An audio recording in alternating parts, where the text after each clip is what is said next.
Welcome to the Prospective Doctor podcast, brought to you by Med School Coach. Pre-med and medical students alike are encouraged to tune in each week for tips on how to become a strong med school candidate, gain acceptance into the school of your dreams, and succeed on your journey toward residency and becoming a doctor. Hello, everyone. I'm excited to have my very first guest here since I've taken over as the host of the Prospective Doctor. We have Dr. Michael Harrell, who is an ophthalmology resident at the Boston Medical Center and Boston University. Michael and I have actually known each other for many years, and he's had an exciting journey. So I just want Michael to tell me a little bit about yourself. Thanks, Arkita. It's also a pleasure for me to be here on your first episode of The Prospective Doctor. A little bit about myself. I am a native Texan. I was born in a small town north of Houston called Huntsville, Texas, and I pretty much grew up in Dallas. I went to the Science and Engineering Magnet High School in Dallas after going to some of the other non-magnet schools in the Oak Cliff area. I went on to Morehouse College for undergrad, got a degree in biology from there, and then via the early medical school selection program at Boston University School of Medicine, which Dr. DeRowan also did, and where we met, I was able to complete my MD from BUSM. From there, I went on to do an internship in general surgery at University of Massachusetts in Worcester, Massachusetts. While in medical school, I was able to obtain a scholarship from the United States Navy through the Health Profession Scholarship Program, became a commissioned officer in the Navy with plans to serve as a naval physician once I finished medical school. So I did that. After my internship, I went on to active duty in the Navy. I served for 4 years as a general medical officer, doing a variety of things, including a deployment to Europe. That was a really good experience, and if there are questions about that, I can also talk about that. After doing my repayment to the Navy, I knew that it was time to get back to training, so I left active duty and planned my next steps, which was always to do ophthalmology training. So I applied in the match for civilian ophthalmology positions, and I ended up matching back at Boston University, which is the place that made me. So I'm happy here in Boston again, learning and training with some of the best ophthalmologists and brightest minds in our field. I'm single, no kids. All my family's, for the most part, in Texas. My plan is to end up back in Texas at some point. Awesome. It seems like you've had quite a journey going from Texas to serving in Europe and then right back to Boston.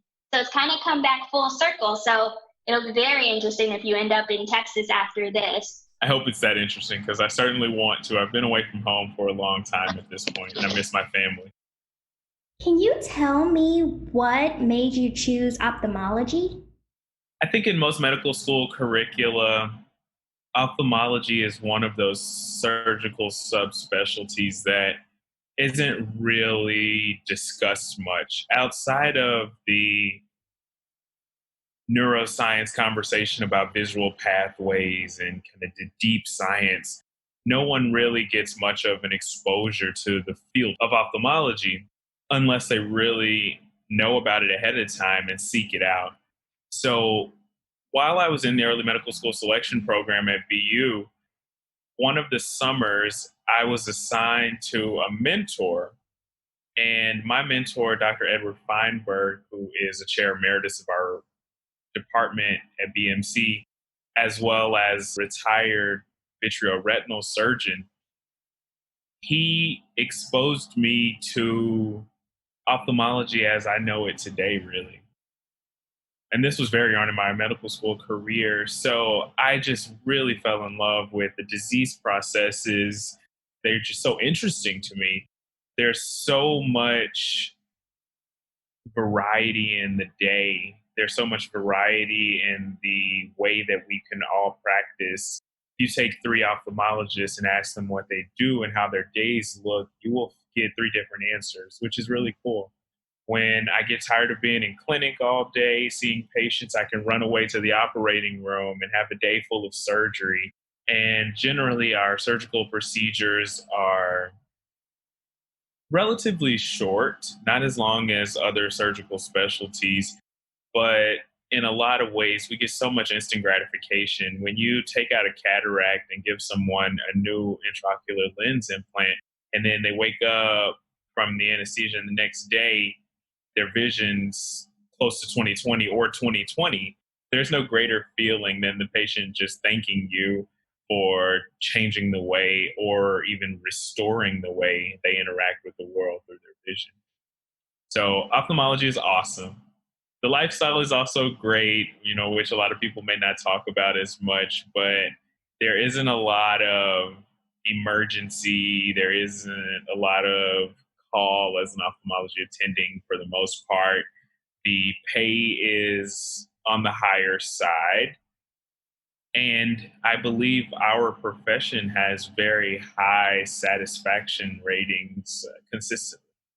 That's amazing. It seems like it's such a gratifying experience to have that instant fix to a patient's needs. And it's also quite wonderful that you were able to be exposed to such a great mentor such early on in your career.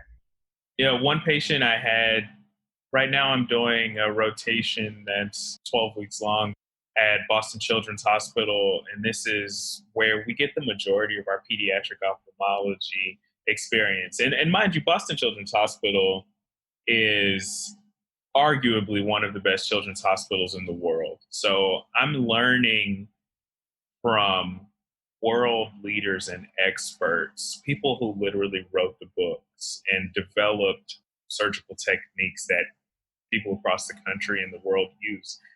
We had a patient after doing strabismus surgery. This was a young teenager who had had double vision for most of his life.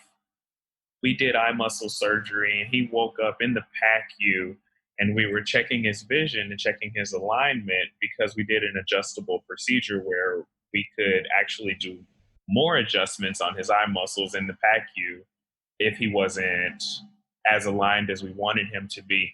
And he was so overjoyed that this was the first time that he could remember that he wasn't seeing double. I almost cried. Like, this is why we do this. Like, it was the perfect example of so many days that you can have in ophthalmology, just really restoring or improving the way that people interact with the world that a lot of us may take for granted on a day-to-day basis. Ophthalmology is a pretty competitive specialty. How would you suggest that a student apply themselves on rotations if they had an interest in ophthalmology? Are we talking about ophthalmology electives or are we talking about other clerkships? I think the entire experience through the medical school curriculum. Cool, I can answer both of those. Yeah. So I would say if you know early on that you want to pursue ophthalmology, be sure to strategically plan your electives and rotations during your medical school curriculum to include as much ophthalmology as you can.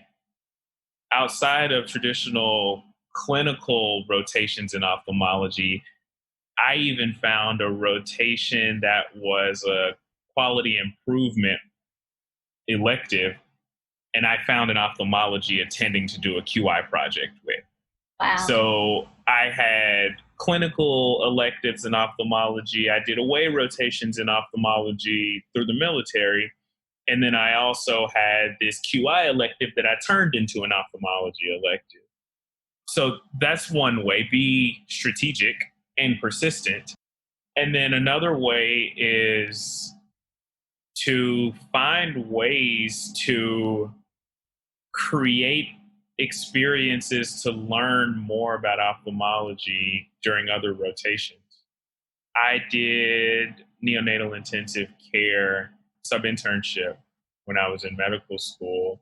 And during that, we had to do a presentation, and I chose retinopathy of prematurity to do my presentation on.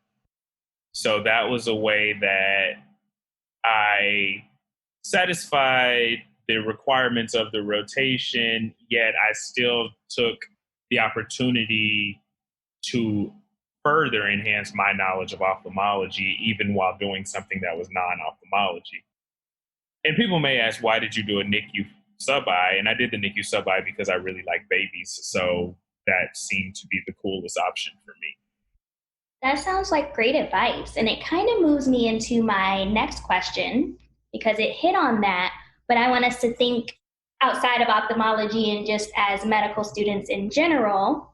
You're on the admissions committee for BUSM, and you're also involved in residency interviews and interviews for a pathway program where you matriculate from college to med school directly. What things stand out for you as a great candidate? Oh man, there's so many things in an application package that stand out, and so many things that fade into the background, if you will. One really amazing thing that can stand out, that can really push you over the top, is letters of recommendation. It's not good enough to have the requisite number of recommendation letters. You need to have recommendation letters that are glowing. It's also not good enough to have recommendation letters that are full of fluff.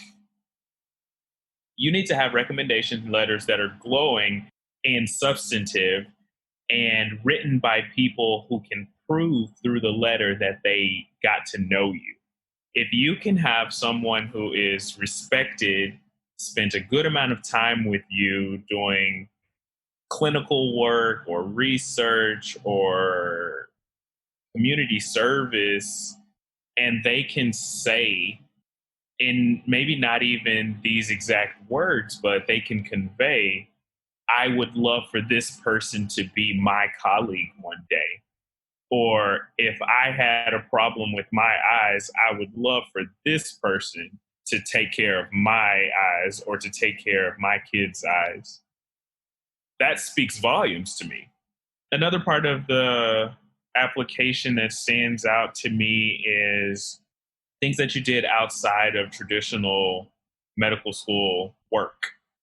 If you were able to excel as a medical student and commit your time and energy to community service or servant leadership experiences that were meaningful to you, and that is really important, meaningful to you, then that tells me that you're going to do more with your life than just be a resident, just be a medical student, just be a practicing physician. There are so many more pulls on all of our lives, all of our time. There isn't much time in your professional career where you're going to just be a doctor.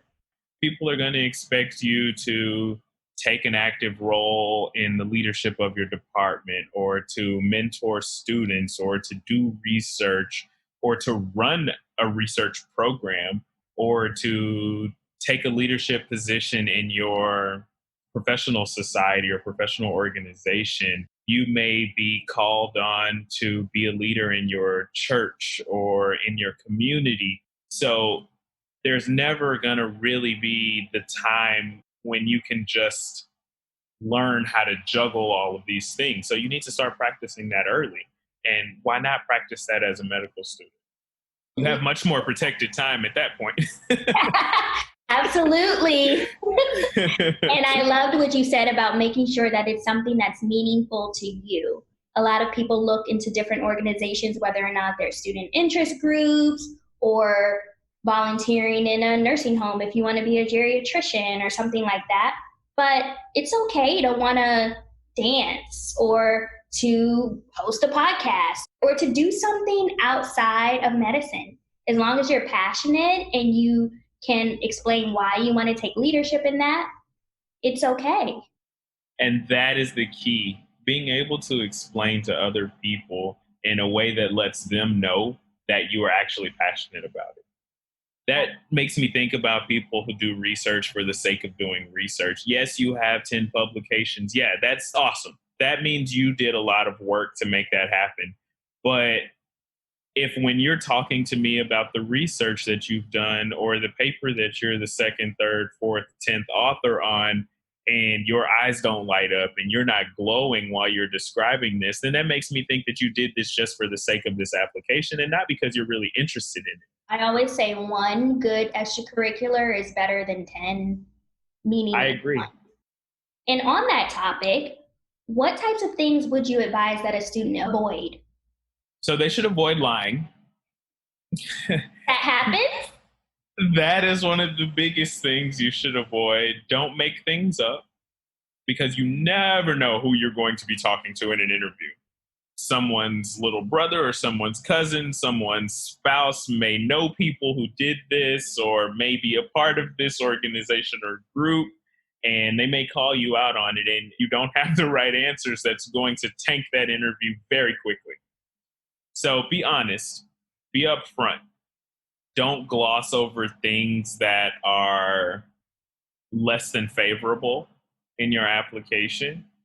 If there's something that is not good, something that you think is going to detract from people wanting you, then I would address it up front, describe the circumstances, how it happened, why it happened, and then what you learned from it, how you've grown and changed after having said experience. And that lets people know that you are mature or at least have matured since that thing happened to you, that you know how to recover from adversity because adversity will come, believe me. And these are like very mature and adult lessons to learn. And it's awesome if you've already had to experience them and learn from them. Other things to avoid are doing things that I mentioned a minute ago, doing things just for the sake of doing them, having fillers and fluff. Those sound like good things. And I think I think those are enough. those are things that are very prominent. Like if you write something on your application, make sure that it's correct and true and that you can also regurgitate what you've written. If you have a blemish, you're going to expect to be asked about that blemish and you should have a valid explanation. Like you said, adversity will come to everyone. We're human beings. People make mistakes. People have things happen to them. Life happens. So it's not going to put you out of the game if you have a blemish, but be able to explain it. Oh, I guess another thing to avoid being unprepared. Because if you don't plan to succeed, then you won't. You will fail. Speaking of a different time and applications and things like that, we're living in 2020, the land of COVID. I would suspect that applications are being evaluated differently because of the times that we're in with the virtual learning and the lack of being able to fly in person to interviews. Do you know if students who were unable to get shadowing or volunteering hours during COVID or take certain courses that they had planned to take or away rotations will be evaluated differently in this run? And I understand if you don't yet because the season is fresh. Yeah, I think, like you said, these are uncharted waters. This experience is new for everybody involved. It's not just new for the applicants, it's new for the interviewers too. It's new for the admissions departments, the residency programs. It's new for everyone. So we're all having to rethink the way that we traditionally evaluate or assess applicants. But at the same time, applicants also need to show some ingenuity and creativity to try to get some of the things that they planned or wanted to do accomplished in different ways.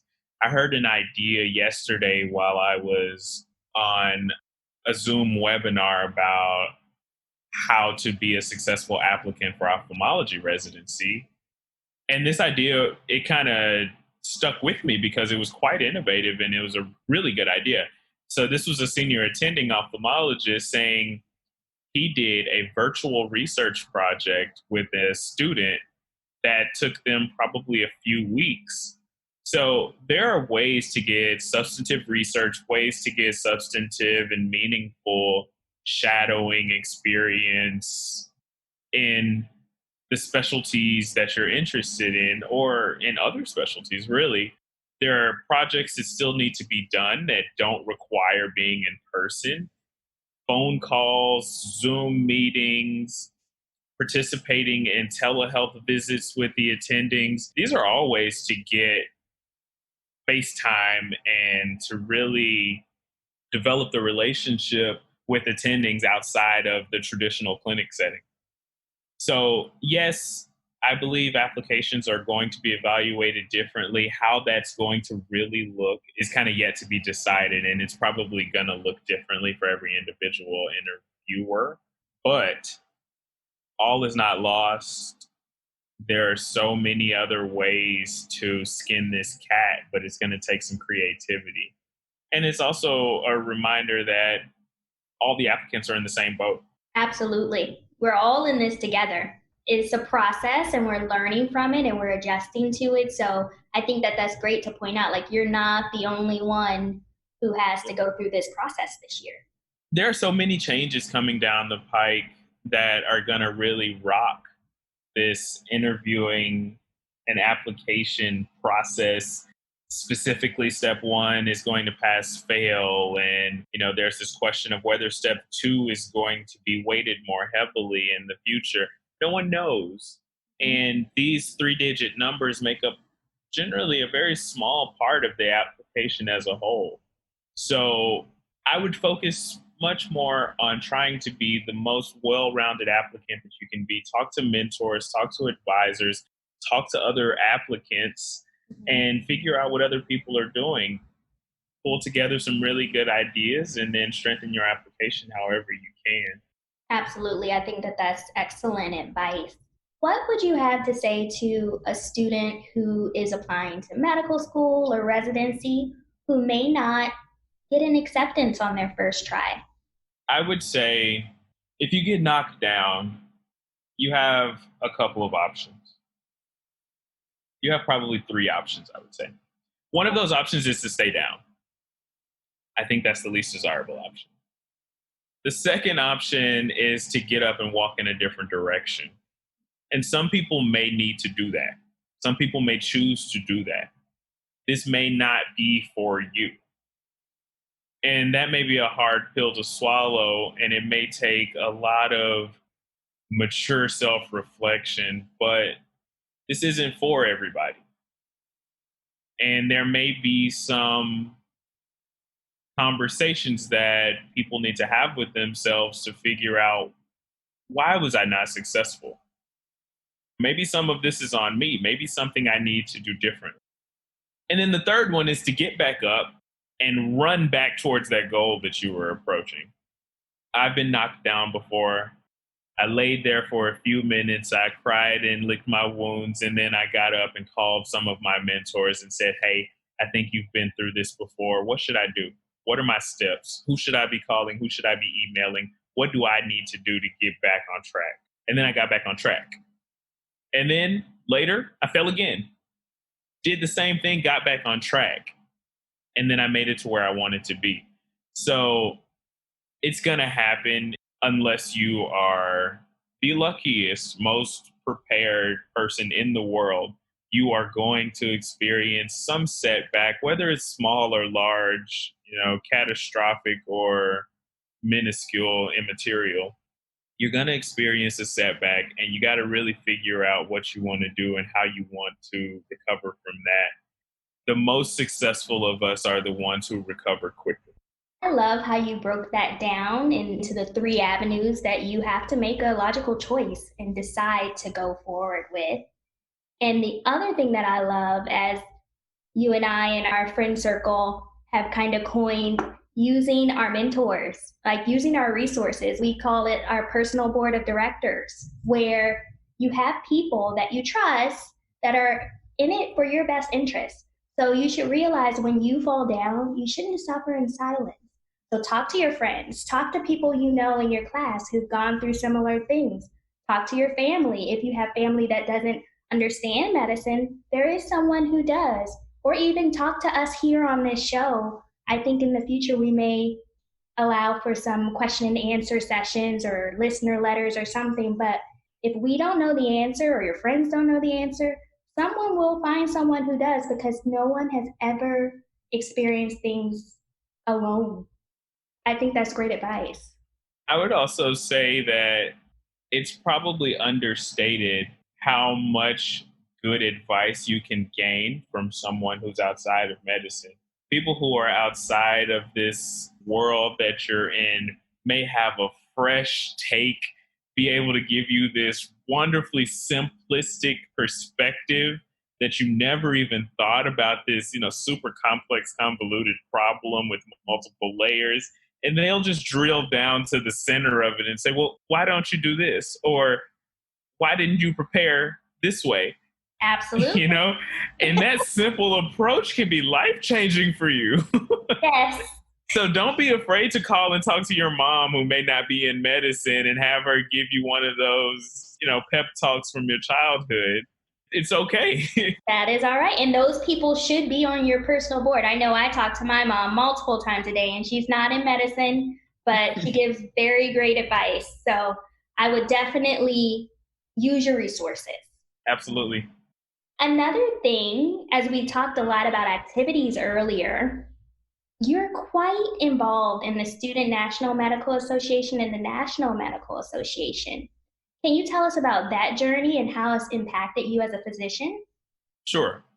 So, for those who don't know, the National Medical Association was established in a time when Black physicians were not allowed membership to the American Medical Association in 1895. Over the time, the National Medical Association saw fit to create a subset of itself that was specifically devoted to medical students who were Black as well.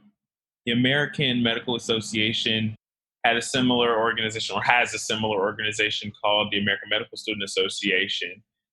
So the NMA created the Student National Medical Association in 1964. The SNMA decided to become its own organization and then separated from the National Medical Association.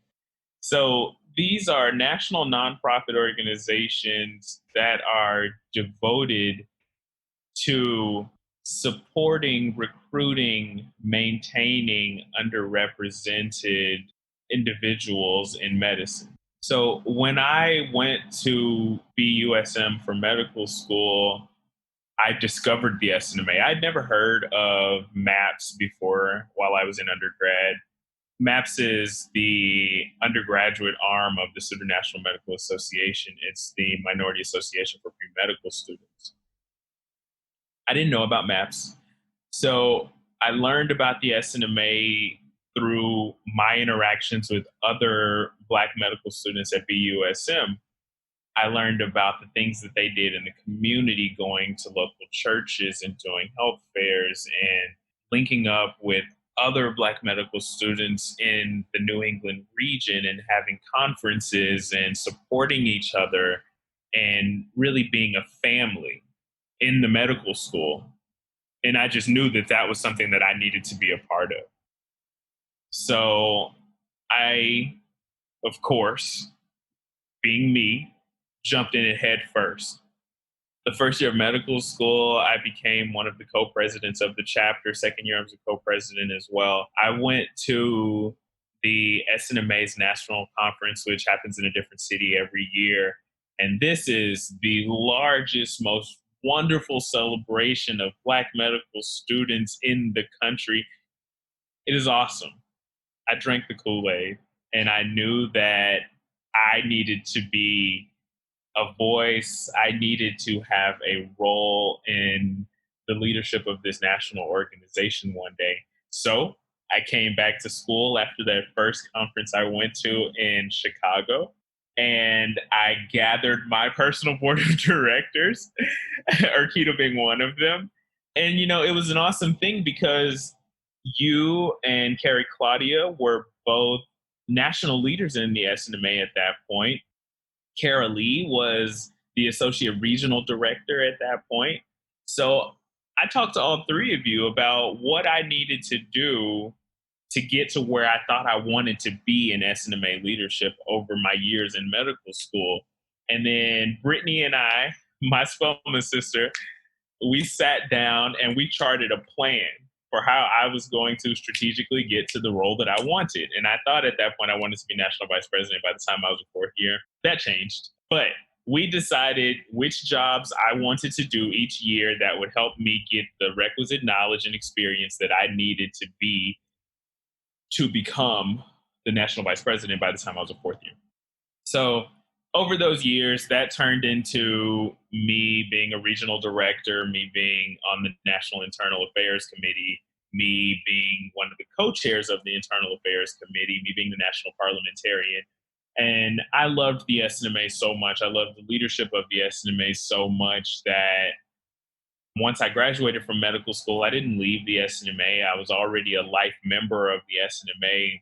I decided to stick around and join the Strategic Planning Council for the SNMA and did a 3-year stint on the SPC. And I was the Chief Planning Council member my third year. But being a part of this organization really opened my eyes to some really cool opportunities and things about myself that I didn't know. Like, I love organizational governance. I love strategic planning. I love running nonprofits. Like, that was cool. I love corporate development and fundraising. I love being on a board of directors or a board of trustees. All of these things I would have never learned if I hadn't jumped into the SNMA and taken the time and energy to do something outside of just medical school. So that blossomed into me deciding to step into the National Medical Association as well. At this point, I'm less involved in the leadership of the SNMA. I still mentor in the SNMA. I'm actually participating in an SNMA webinar panel discussion next week about how to get into ophthalmology.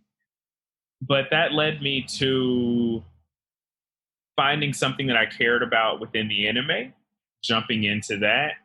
And now I'm the postgraduate trustee on the board of trustees. I'm the postgraduate section chairperson. So our section is the place, the home for the young physician in the NMA. The postgraduate section is for residents, fellows, and attendings who are within the first 5 years of their practice. We do networking events, we do webinars, we do partnerships with other organizations that can specifically help and support and train and mentor young doctors. So I'm in my second year of my 2-year term. It's been awesome to be on this national board of trustees, running this national organization that does advocacy and lobbying and writes policy statements and national media press and national convention planning and all kinds of things, international mission trips. We do so much and represent the voices of thousands of Black physicians in the country. And, without my very early exposure to the SNMA, I wouldn't be here doing this work. So I recommend that even if you don't join an organization like the SNMA or the NMA, you find something that you're passionate about, something that's going to help keep you rooted, grounded, and devote some of your time and energy to it, because it is only going to make you a better person, a better friend, a better family member, a better physician, a better advocate for your patients. I think that no one else could have described the National Medical Association and the Student National Medical Association better than you did right there. And you ended it with quite a pearl. So I am so appreciative of you sharing your knowledge with all of our pre-med and medical students. It's been a joy to hear about your journey from starting out in Texas to going to the Navy to going back to cold Boston to learn a lot in ophthalmology, and to see just how much you're dedicated to serving the community as well. Because like you mentioned earlier, it's one thing to be a doctor, but you can utilize those skills in all aspects of life and give back to others. Indeed. So on that note, I think we will end here. And I just want to thank you so much for being my very first guest. And I guess you could say goodbye to the guys. Well, I just want to say you're welcome, and I appreciate you for allowing me to share my story and to hopefully be some level of inspiration or motivation to anybody out there who thinks they can't do it. Yes, ophthalmology is very difficult to get into. However, it can be done. All you need is one person to say yes, one program to match you. That's really all you need. Don't take no for an answer. Don't give up. Just be prepared. I'm out there. I'm on Facebook. I'm on Instagram. I'm around. If anybody has questions, thoughts, needs to be paired with a mentor maybe, or, whatever anybody needs, I am so available to help. I'm busy. I'm exhausted. I'm a resident, but I will find the time to help anybody who needs my help. Thank you for allowing me to use your platform as well to get this message out. We will link Dr. Harrell's information in our show notes when the show posts, so you'll be able to see if you want to reach out to him. Each episode of the Prospective Doctor podcast is brought to you by Med School Coach. To access articles, videos, webinars, and free tools to help you succeed on your journey toward med school and beyond, visit our website, prospectivedoctor.com. We hope you tune in again next time.